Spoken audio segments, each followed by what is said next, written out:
میرے ہاتھ میں اس وقت چی گویرا کی ڈائری ہے، جسے ہمارے محترم دوست جناب فاروق سہیل گویندی نے اپنے ادارے جمہوری پبلیکیشنز کی طرف سے شائع کیا۔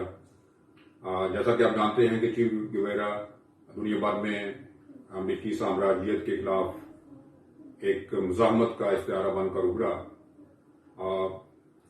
اس ڈائری کی خاص بات یہ ہے کہ اس کا جو دباچہ تھا وہ فیڈل کاسٹرو نے لکھا۔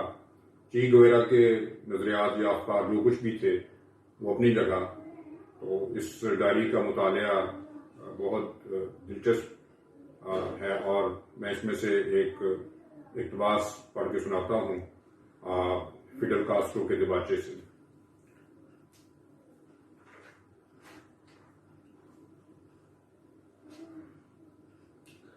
فیڈل کاسٹرو لکھتا ہے کہ جو لوگ اس انداز سے سوچتے ہیں انہیں معلوم ہونا چاہیے کہ امریکی سامراجیت نے دنیا کے کسی حصے میں بھی اپنی طاغوتی طاقت پھیلانے کے لیے کسی جواز کی ضرورت محسوس نہیں کی۔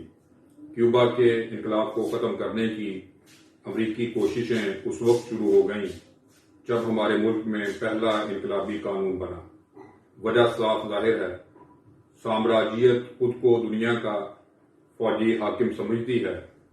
انقلاب دشمن قوتوں کو منظم طور پر ابھارتی ہے اور دنیا میں سب سے زیادہ پسماندہ اور غیر انسانی سماجی نظام کا تحفظ کرتی ہے۔